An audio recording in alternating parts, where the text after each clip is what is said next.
Welcome to another episode of Victory and Vanity. I am your host, Vanity LaPree Jenkins. And today I have someone very inspiring with me. Sammy Singh. He's from Brooklyn, New York. He is a martial artist, a financial advisor, and now he's an author of the book called Financial Literacy for Young Scholars.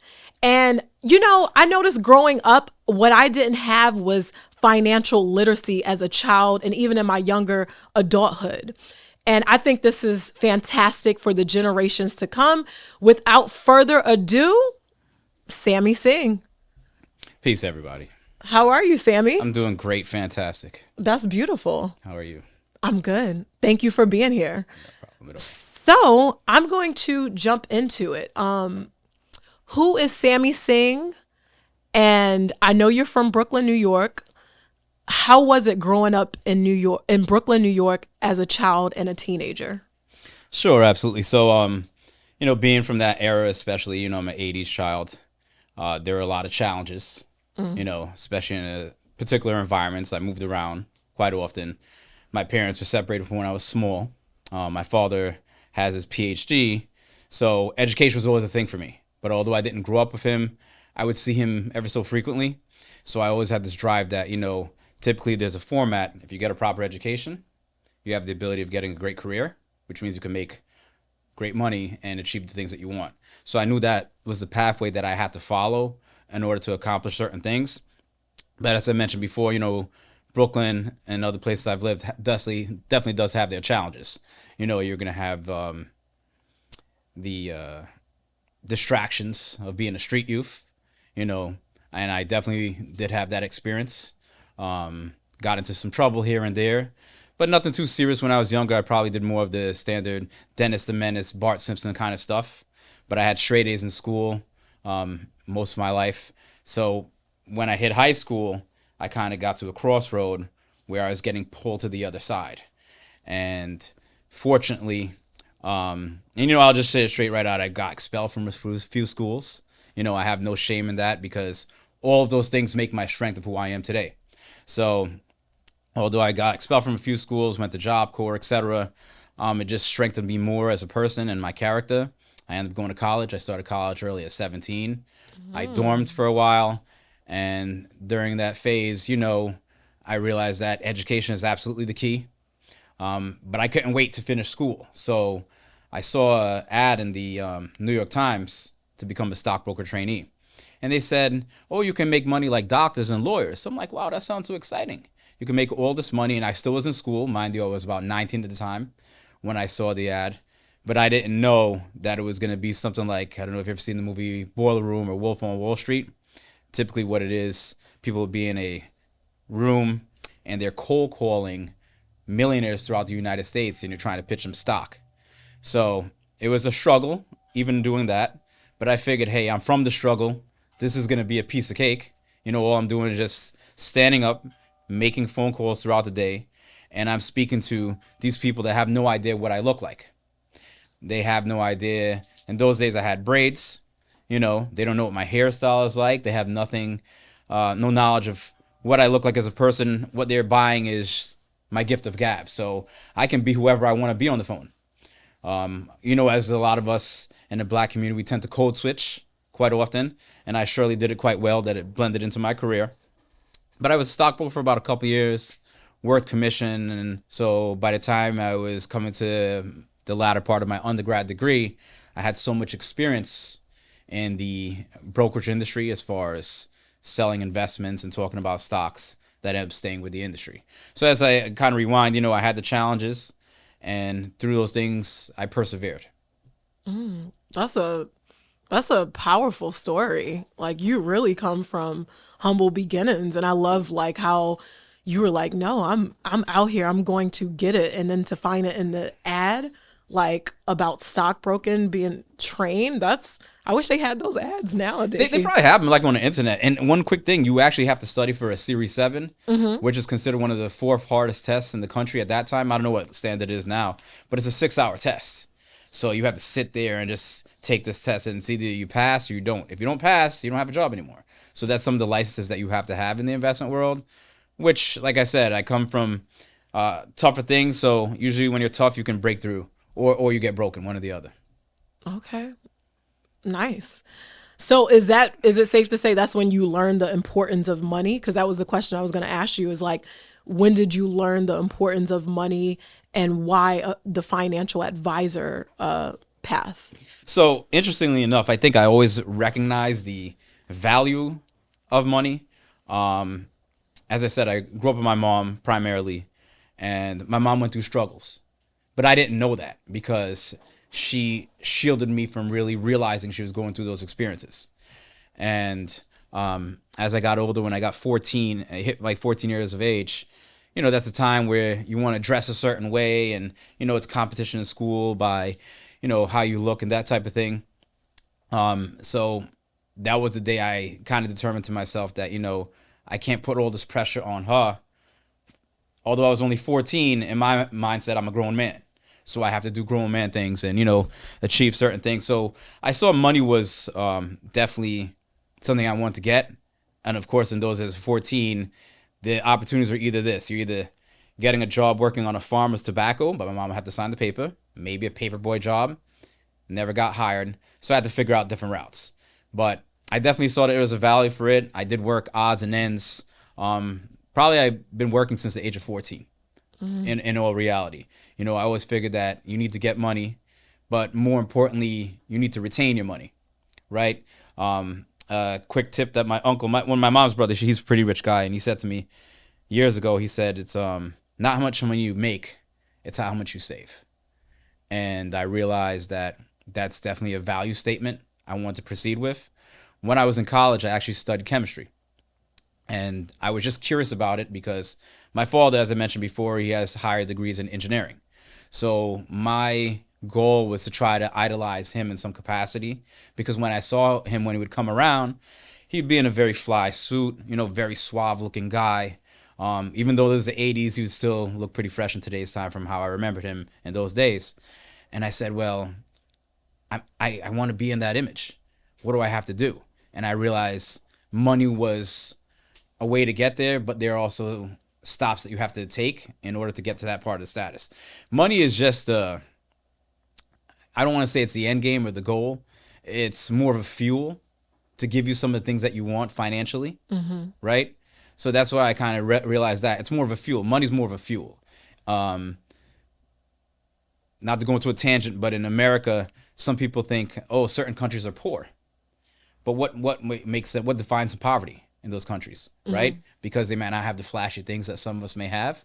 But if you look at it, they have great soil, good fruits, vegetables, more things are natural. That industrialization of the smog in the air and pollution is not around them to affect their body. So they're very rich in resources. But a lot of us, we have been colonized, and we think that, okay, that's a measure as far as when we have certain things that measures your value. So as I mentioned again, money is just a fuel, right? It should never be the end game.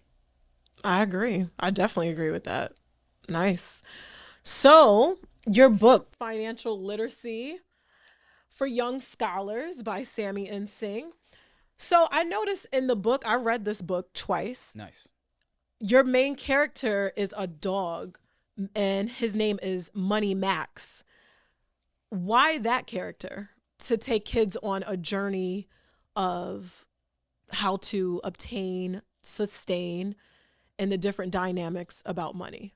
Absolutely. So the dog in my book personifies the message I'm trying to bring across, as well as dogs are very lovable. Most people love dogs. I mean, naturally, a dog comes to you. They don't need to know you for days, weeks, months, and years to have a love for you. Right away, they're going to love you, right? Dogs give unconditional love as compared to many of us. We get mad, I don't care for that person anymore. A dog will always love you. So I figured a dog would be a great mascot. I personally have my dog. I love my dog. I've had a dog before. Unfortunately, she passed at a young age, and the dog I got right after looks very identical. So the dog that's featured in this book is actually my dog. I just changed the name to kind of suit the icon and image branding I'm looking to do, right? But that's primarily the reason why I chose a dog. Does she have an idea she's featured in this? Absolutely, of course. All right. So, I'm going to go to page 9. It's talking about saving and how you like to split the money different ways. So it says on page 9 of your book, it says, how do we get more money? Some people earn money from employment or business, inherit money, live off interest from savings or investments. Maybe you can assist your parents with chores or get an allowance for helping out. Money Max likes to find various side hustles, different ways to make money. And I thought it's so cute. It shows like different ways Money Max makes money. So you talk about splitting your money in for a savings, for spending, and for charity and taxes. Why? Sure. So let you hold this book. Actually, this is actually a Okay. bigger version. This is a Sure. republish. So I need this, your autograph after no this. problem. Absolutely, I'll autograph it for you. So I originally published that one. That was primarily for teens. But I recognize that you kind of want to start with a younger youth. So I republished the book. I made it bigger. It's my first time writing a book, so this is kind of like the second edition. Regarding this book, actually has a dual path. So it's for teens as well as for your younger readers. So the younger readers, if you look at the book, some of the pages are going to have like a green text. So the younger readers don't have to focus on all the other stuff because young people lose attention span more than adults, right? Absolutely. So you want to keep it very short, brief, and have the opportunity for retention. So there's a green text path that the youngest readers can go through to kind of develop that concept. And they can always reread to keep learning. As you mentioned before, you read the book about twice. Reiteration is always a great key to learning things. Now, regarding to your question about splitting things up, right? So you should. I've worked in banking for years, and prior I used to be a manager of a bank, and I worked for the Wells Fargo when they had the whole situation that went down years ago. But there are some pros to it, right? Typically people park all their money in one place. It's either checking or savings, and that's it, right? It's great to split up money. For example, personally, I have several bank accounts. I used to have 17 at one point. Multiple reasons. For example, maybe I have my auto drafts coming out of my mortgages in one account, right? Big money. I leave that alone. So whatever I have to take care of for my regular bills, I put that money there. I don't touch it because that's going to be a set draft that comes out each month for me to pay for my properties, right? Then I'll have an account for separate type of spending. So we'll have like short-term spending, right? Or day-to-day spending. And then we'll have frivolous spending. So it's great to break things up in different reasons, right? And then my other reasons are I have children, so I have to separate their assets together. So why I kind of broke it up that way, there's only 3 jars, right? To kind of start it off simple. You don't want to get a child too overwhelmed, but they shouldn't. Let's just say a child receives allowance. They're not necessarily having bills, right? So they do some kind of chore in the house, depending on the age. Maybe they're going to wash dishes or vacuum or take out the garbage. Maybe their parent or parents will give them maybe $1 for the task, right? So they can do a few things with that because they kind of earned it, right? What I found, and this is actually a personal experience. So when my eldest son, when he was 2 years old, that's kind of where I came with the philosophy of that. Still to this day, I save cans and bottles. I actually go to the redemption center and I turn in for that 5 cents. I mean, I paid for it. I want to get my money back, right? So we were at the redemption section at the grocery store, and I said, you help me, I'm going to give you half of this. I don't want to give him all because he has to learn to earn, right? You can't just give away. You have to teach the concept. So we got about maybe $2, right? So we went now, and the cashier gave the $2. So that means $1 for him, $1 for me, right? And he said, oh, Daddy, I want to buy that chocolate. So they had chocolate, right in the register line, there's candies there. And I said, okay, you have a choice. We could either buy it here, it's for $1, or I could take you to like Dwayne Reed or one of the pharmacies. Usually pharmacies have sales that maybe you get 2 for $1. So I was like, what do you want to do? And he thought about it and he said, you know what, Daddy, I just want to save it. I said, that's a great idea. And from that, it encouraged me to think more in depth, right? And he ended up saving it, which was great. And when youths or people achieve certain things and they know how hard things are to come, they tend to want to hold on to their dollars more than just let it go away. As they say, easy come, easy go. Well, it wasn't easy come. right? You have to go through a lot, and you're just gonna blow it in seconds. So I kind of helped them develop that mentality of savings from young. But back on the book, why I portion it into three separate ways is, you have money for savings, right? Maybe it's long-term savings, money for, immediate spending. Maybe they want to buy a video game in a couple months. And then you have money away you put away for either like charity or taxes, right? At that age, they're not really having taxes, but they should have the concept that they're going to have to give away a part of their money to someone. As you get older, you'll know you have to put your money to taxes, right?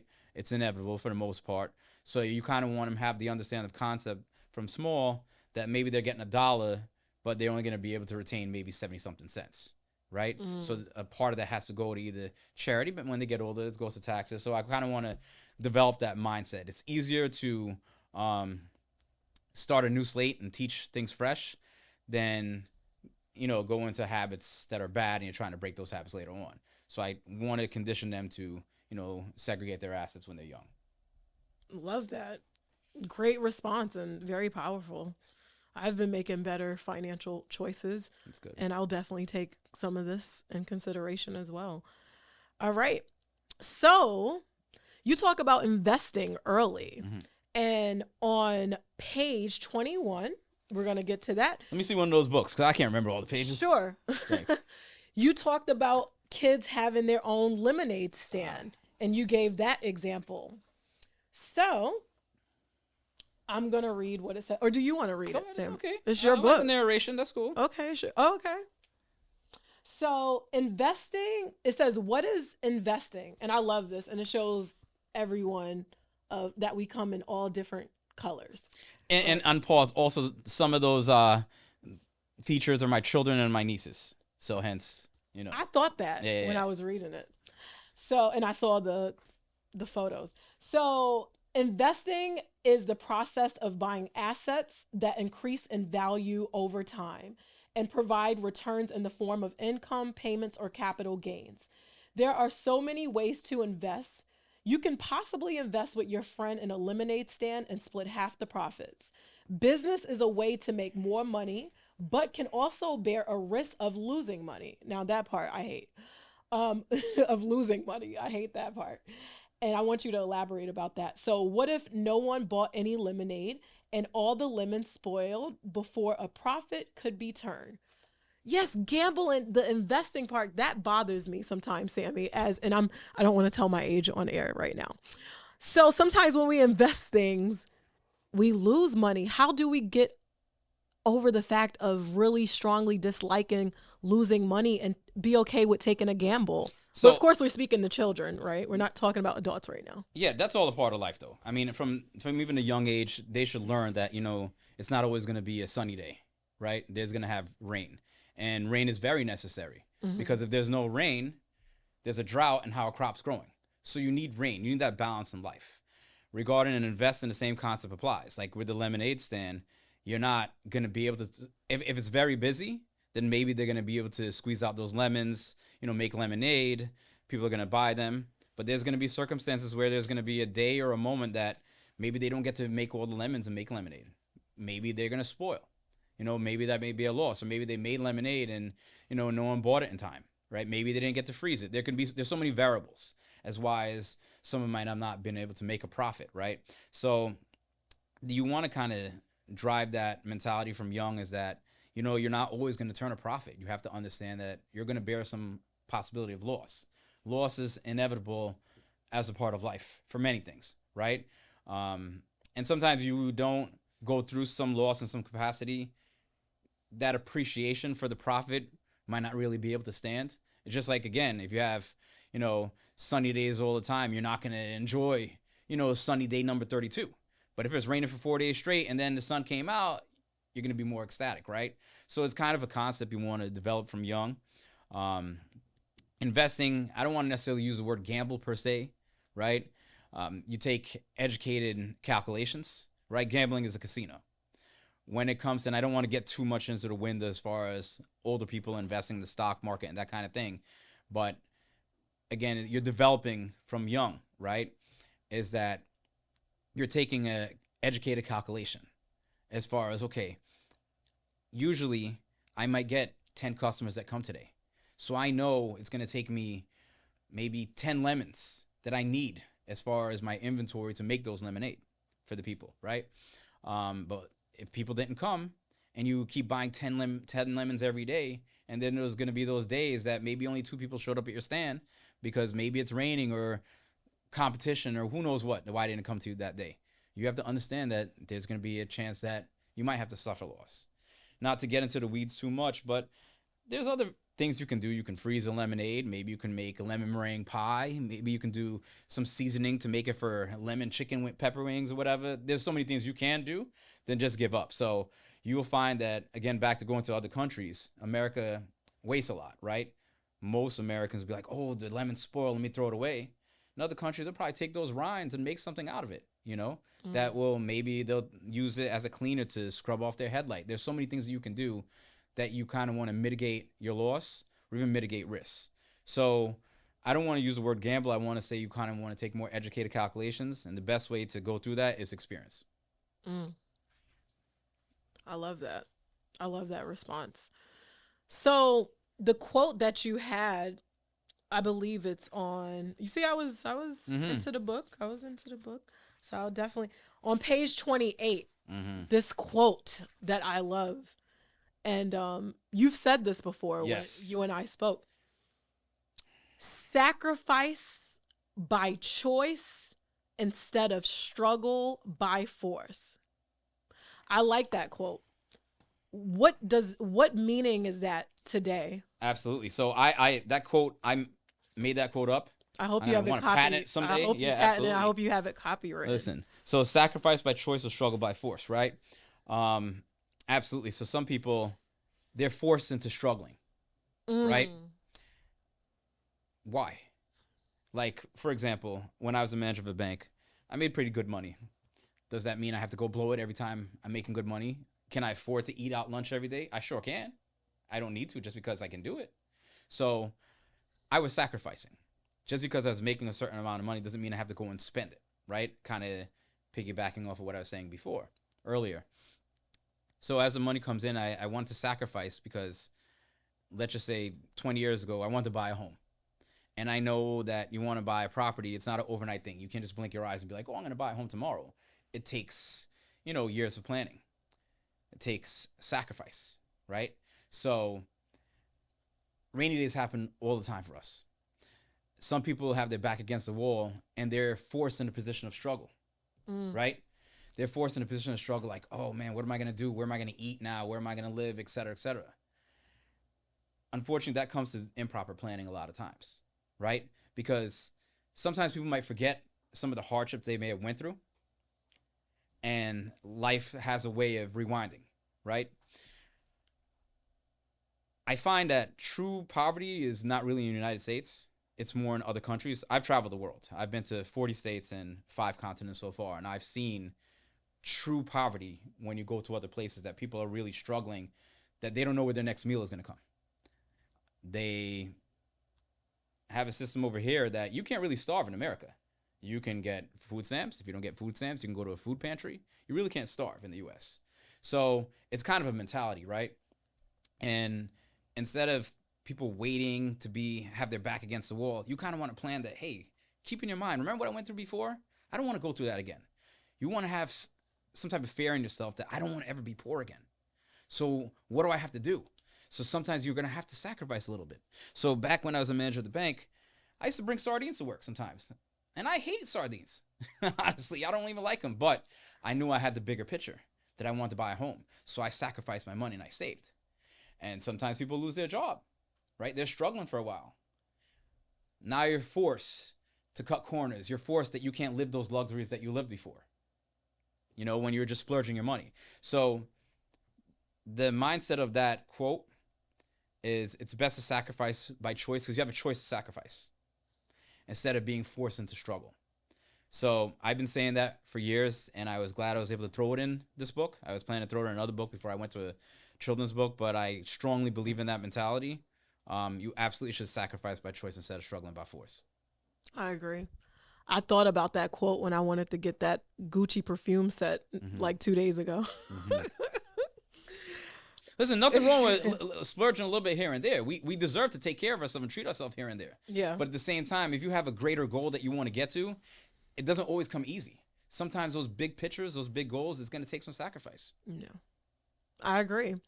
So, what do you want the generation to get out of this, like this book as a whole? So when I worked in banking, right, I worked in different communities. I worked in wealthy, affluent neighborhoods, and I also worked in the hood. And I can identify with any community. Of course, we all learned to code switch when we work in corporate America, right? I enjoyed working in the hood because I could be more of myself, be more casual, lax, not have to be too nervous of what I'm saying, that kind of thing. And when I worked in the other environments, I learned from them.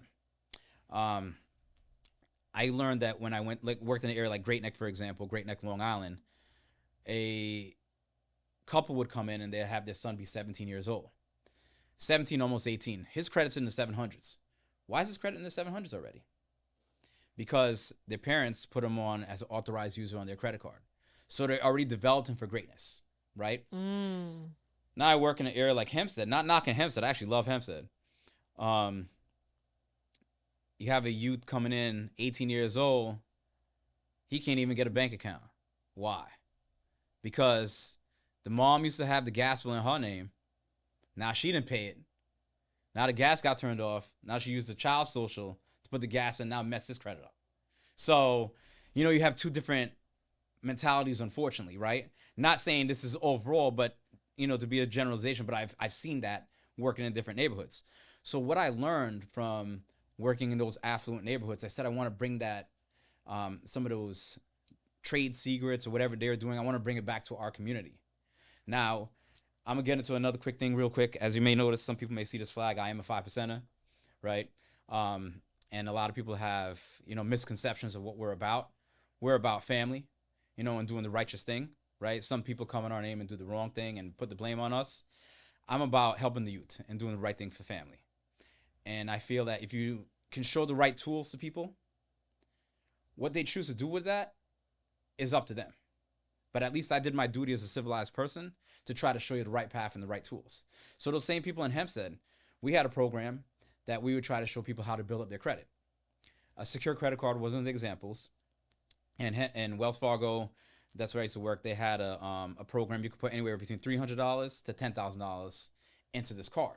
It's your own money that you're borrowing against, but what you're proving to the bank that you can be responsible with your own money and you're building a track record history. So credit doesn't build overnight, right? It takes moments to mess it up and it takes years to accomplish a good score. So you're trying to build a track record history. And I remember this girl, I'll never forget her. I don't remember her name, but she was 19 years old. And she said, I want to get a secure credit card. I was like, oh, great, we'll do it. So we made an appointment to come back when she had the money, say a couple weeks. So she missed the appointment. I saw her 3 weeks later in the tel line. And I said, oh, what happened? You didn't come to do the secure credit card. I was like, you don't have the money or whatever? We could reschedule. She's like, oh, no, it wasn't that. She said, the new Jordans just came out and she had to buy them right away. So I said, man, that's the thing is I can't teach you how to prioritize. Like, I get it. You want to look fly. I completely get it. But you told me you have a certain goal, and I'm going to give you that route to get there, and I'm going to show you the tools that you need to navigate as easily to go down that path. I mean, my credit score is in the 800s, right? Still to this day. So if I'm going to tell somebody how to have good credit, obviously I'm going to know best, right? So you can take my advice or not. I'm doing my duty to try to give you the right tools. What you choose to do with them after that, that's up to you. So I feel that, it's easier. And one of the things why I kind of focused on youths with this book, as you've heard the saying, you can't teach a old dog new tricks, right? It's easier to kind of start young and have them develop that concept than when they get older. I've met people that are in their 40s, just came home. Oh, I need to get a bank account. I need to build my credit. And I love them. I want to help them. But it's just so much harder because they're starting to start life now, right? Why don't we try to avoid some of those mistakes and try to learn the right way early? So hence my book, it can kind of get a little overwhelming because there's a lot jam-packed into it, right? In about 30 pages. But my thing is to create exposure. because what it's going to do, it's going to create curiosity, right? As these youths get older, they're going to want to know more. Okay, so Sammy Singh, he shared a little bit about stocks. I want to know more about stocks. So they're going to be curious. Maybe they're going to pick up the Wall Street Journal when they hit a teenage age. Maybe they're going to follow stocks. And, we buy Nike, we buy Ralph Lauren Polo. That's great, but are you also investing that money into the company that you can receive profits, instead of profiting somebody else's pocket? Why don't you try to help profit your own too? So I want to try to develop those curiosities. And as I mentioned before, you rather give the right tools. What someone does with that, at least I did my duty to show you that path. What you do after that, at least, hey, it's not on me anymore. It's like, metaphorically speaking, you planting the seed, Correct. But it's up to them to water it. Correct. Yeah. Absolutely. And one other quick thing, in the curriculum right now, because I'm actually writing my master's, my paper right now. I have a final actually that's due tomorrow. And one of the things I was writing about my book. And I was writing that, and it kind of says it in one of the excerpt of the book, that there's really no curriculum in place for financial literacy in the classroom right now, as far as grade school, but not that we know of, not in our communities, but I'm sure those other communities have it. Just like those other communities, they learn archery in school and they learn horseback riding and all these other things. So I figure, knowledge can be free. Let me share it. Although it's not something that's in play right now in the New York City school system, I'm still trying to work on that. What inspired me to really get into this is that, as I've said, I've been a financial advisor for over 20 years, not to really get into what my age is, but as I started as a stockbroker, I got several licenses in insurance and investment planning. I worked with different markets of people and tried to help them out. And I used to volunteer some of my time, and I used to go to the schools. So real quick, not to get into too much of a tangent, one of my clients, he was a retired correctional officer, and he worked on the island for years. And we met. He met me as a client at the bank, and he said, "Brother, you should come to me to talk to the children about career day at the school." And I said, "That sounds like a great idea." So I went to the school, and these youths, they were like curious because they saw I had braids and I had a sharp suit. They're like, "What does he do?" They were curious. And again, exposure, right? Unfortunately, in certain environments, the wrong things are glamorized, and some of us may think that's the way for achievement. I want to show you the long game, how to keep making six figures for the rest of your life every year, but you're going to have to go through certain things to get there. And when career day happened, I had some curiosity with some of the people as far as, the youths, what I do, etc. And it ended up flipping that the principal invited me to come back and do like a financial literacy seminar. So from that, I've been doing financial literacy seminars. I volunteer about 20 schools between the New York City region that I go to. And I have a program that I'll go and I'll speak with the youths about it. And then I said to myself, the same CEO that retired, he said, "Brother, you need to get a book. You get a book." That was almost 10 years ago. It took time, and I was glad that I finally unveiled this book last year. So hence, I kind of put it into a type of format. But again, things are always a work in progress. Like I said, this is not the end game.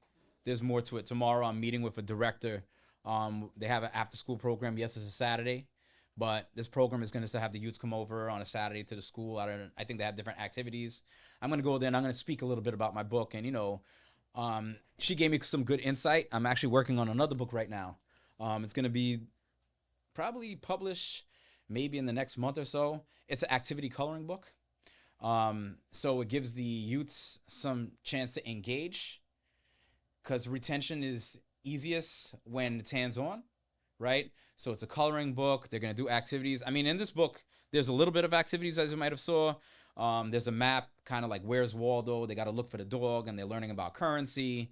There's ways that they're going to calculate money. There's a part of the book where they're going on a camping trip, and they only have so much money that they have to put away. Like, hey, you could pay $110 and buy those Timbs right now. And believe me, ain't nobody love more Timbs than me. You know what I'm saying? But, you could buy, you buy $110 in Timbs right now, or you could ration your money, because in the book, it's going to show 110 some of it can go toward food, clothing, shelter, the important jewels of life. Mm-hmm. So do you want to blow all your money right now, or do you need to ration it? So again, the book is going to reiterate some of the things that I mentioned about the 3 jars.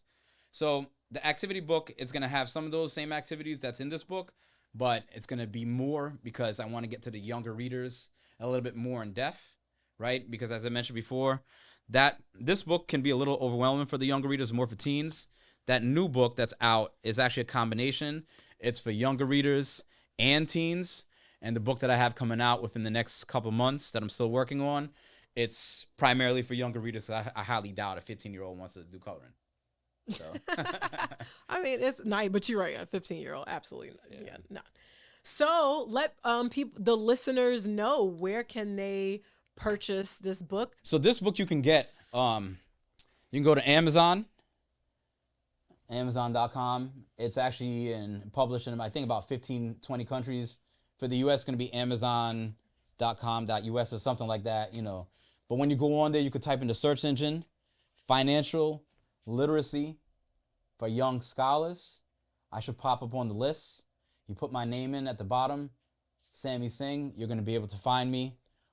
Look for the dog. You can purchase the book right away. Amazon has it. It's on Barnes and Nobles, several other platforms. I don't really use them like that. My publisher has suggested. I did see it on there, but Amazon is the main way to get it. If you see me in real life, hey, I do have a few copies. I actually have to pay for it myself, just like everybody else.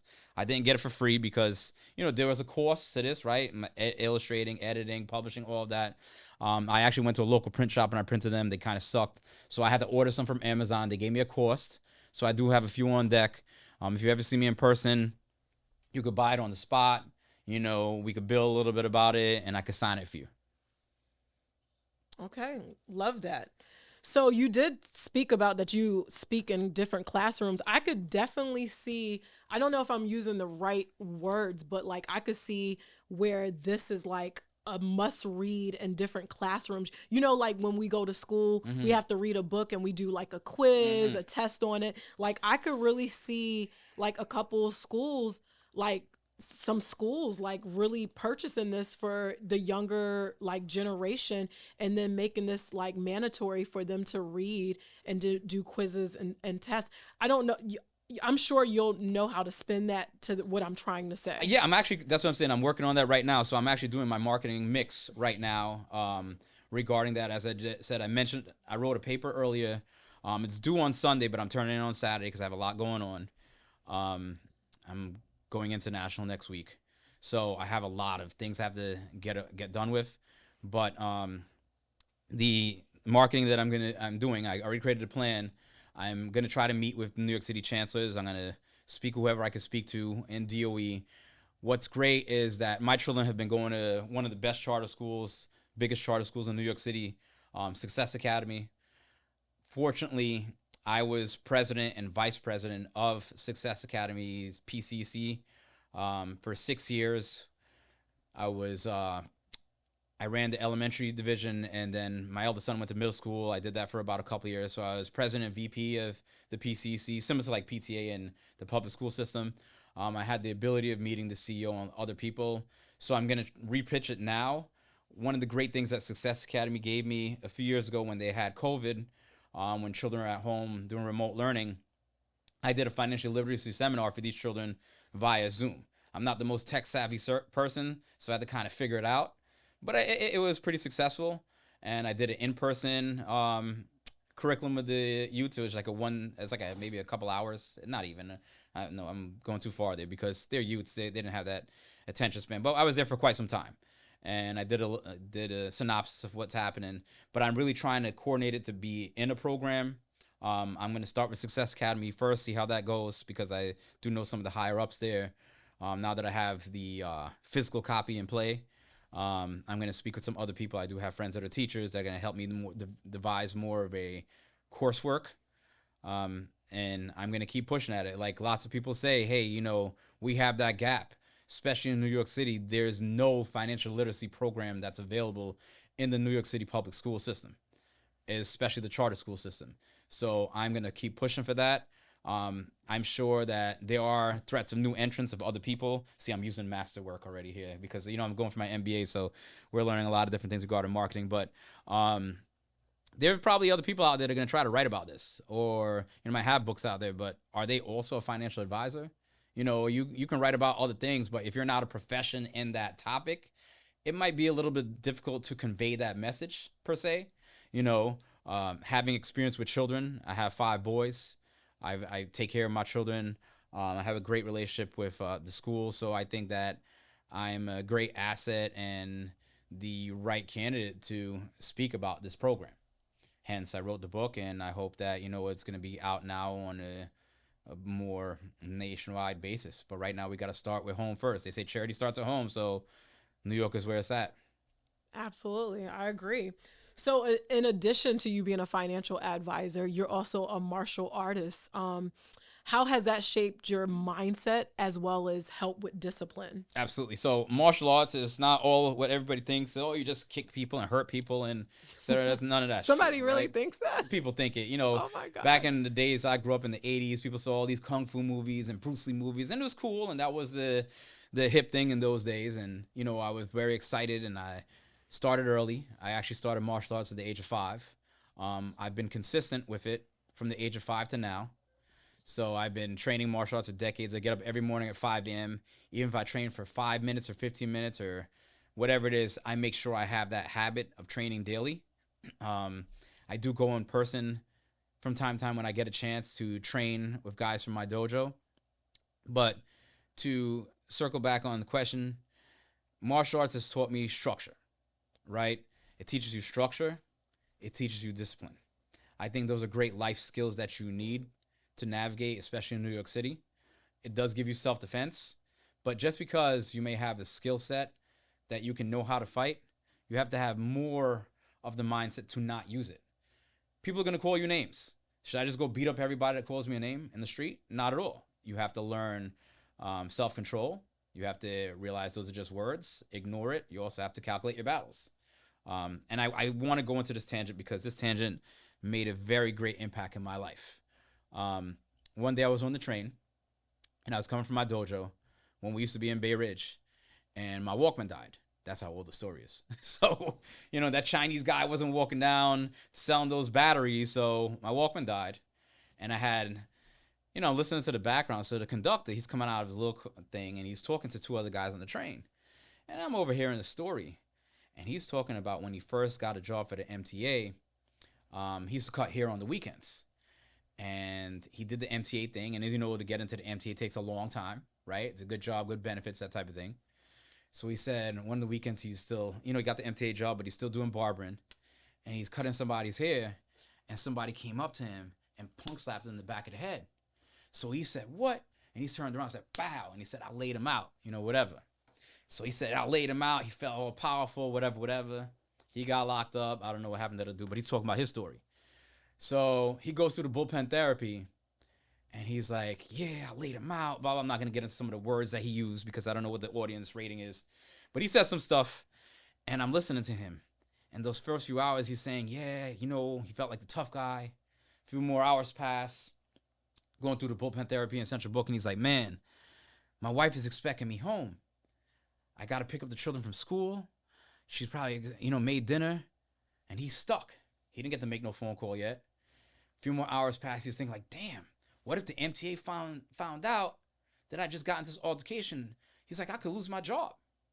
So by the time he goes, he said that he had to go spend, well, in those days, it was about 10 grand. He had to pay for his lawyer to beat the case, right? So that made sense. And he said, unless you got the 10 grand sitting in your bank account, to be a tough guy, sometimes you just got to let it go. Because that same guy that he probably hit, maybe he's going, not knocking anybody that works at, the dollar store, Family Dollar. Listen, and a very important thing I wrote in my book, we are all needed in society. Not everybody could be a doctor or lawyer.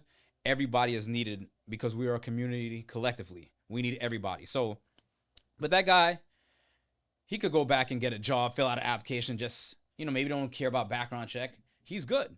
But to work at an MTA, he had to go through all the struggles to try to get that job and the background checks and the whole nine. He would lose his career. And he said at that time, if he had got fired from the MTA, his pension was going to be $1,800 a month. Now, that's a lot now, especially in those days. And the pension kept growing. So it said he would throw away his pension, his career, everything to show some knucklehead that he's tougher. So to reiterate my point, just because you have a skill set doesn't mean you have to use it. You have to have more of the discipline to have self-control. You don't have to show off. So martial arts teaches you that, if it's needed, you have that ability to protect yourself, your family, whoever you're with. They have this quote, and you know, right now I'm getting a little brain fog, but it was something like they said, it's better to be a, you know, a warrior in a garden than a gardener in a war, right? So, you know, I read a lot of books like Sun Tzu's Art of War, etc. But it's a great quote. And you should have that skill set. But that skill set teaches structure, self-discipline, and as I mentioned before, you know, self-control. So martial arts has absolutely taught me that. To be successful in life as well, too, you do need to discipline yourself, discipline on your spending habits, discipline on, you know, saving habits.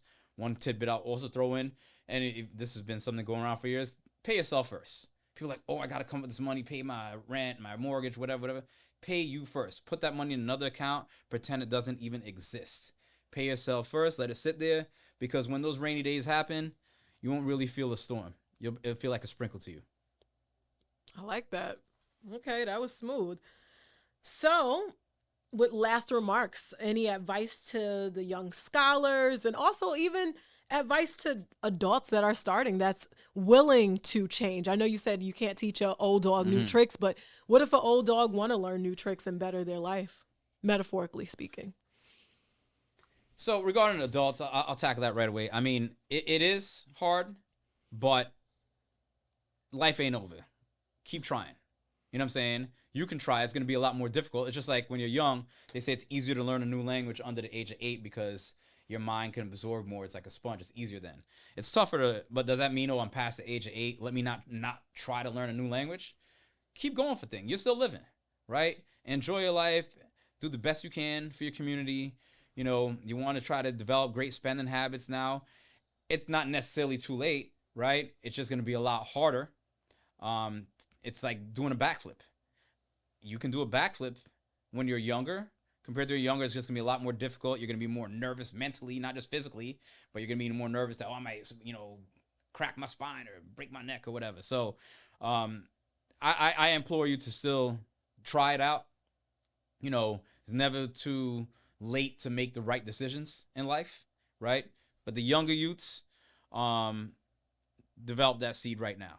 You know, it's a great opportunity. I'm going to be so old school, but stay in school. For real. Being in school is Stay in school, definitely the kids. right route. You know, there's going to be a lot of distractions out there. I believe education is the key. I mean, I'm not going to say my age, but obviously I was, you know, I said I grew up in the 80s. I'm going for my master. I'm completing my master's right now. You know, I didn't get it 20 years ago, but it wasn't too late. I'm still doing it. It's a lot more difficult for me because I'm an adult professional that has a lot more responsibilities and other things happen in my life. But I'm not going to stop that. You know, I went through a lot of challenges last year alone, and I had to weather the storm, right? You know, I have a statement.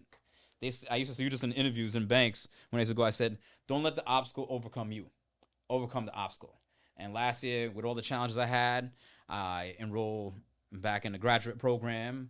I unveiled the book. I did a bunch of things. So you can't just be like, oh, this is putting me down. The biggest hurdle is yourself.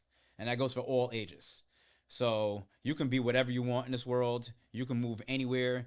You want to be, you know, we do have limitations, right? Physically, some of us, like I can't be an airline pilot because I have bad vision, but, you know, whatever. But there's not much limitation in this world more than you give yourself, right? So don't limit yourself. Shoot for the stars, stay in school. I know these are the kind of common cliche stuff, but it's all true. You know, make the best of you can. You only live one life that we know of, and I strongly believe that you should do the right thing. Do the right thing for your family, especially, you know, you want your family to be proud of you of some of the things that you have going on. You know, you want your parents to look back and be like, oh, I'm glad, you know, I raised that child and look what they're doing for our community and helping out the world. So, you know, and hey, shout out back to East New York. I love East New York. I could have moved anywhere I wanted in the world. And I have several properties I have in East New York because I love my neighborhood and I want to invest in my community. And instead of giving money to some stranger somewhere else to make their neighborhood better, you could make your hood the best place. You can make it whatever you want. You can make your own home a mansion. So invest directly first before you branch off. Beautiful. You ended that beautifully. I love that. And I think that's good. Like give back to your community do things to uplift the community rather than branching off and forgetting where you came from. So I thank you so much for being a part of the relaunch of Victory and Vanity. Thank you all listeners, and a special thank you to Sammy Singh for sharing his story and creating resources to help this generation and the generations to come. Thank you all for listening and watching Victory and Vanity. Peace. By the way, I have an insurance business, Liberty Life LLC. You want to buy any insurance products and stuff like that, I do that as well. It's been featured in the book a couple times. Had to throw that commercial out real quick. I know she was closing out, but you know, this is my time, right? It is your time. Thank you all again. Victory and vanity.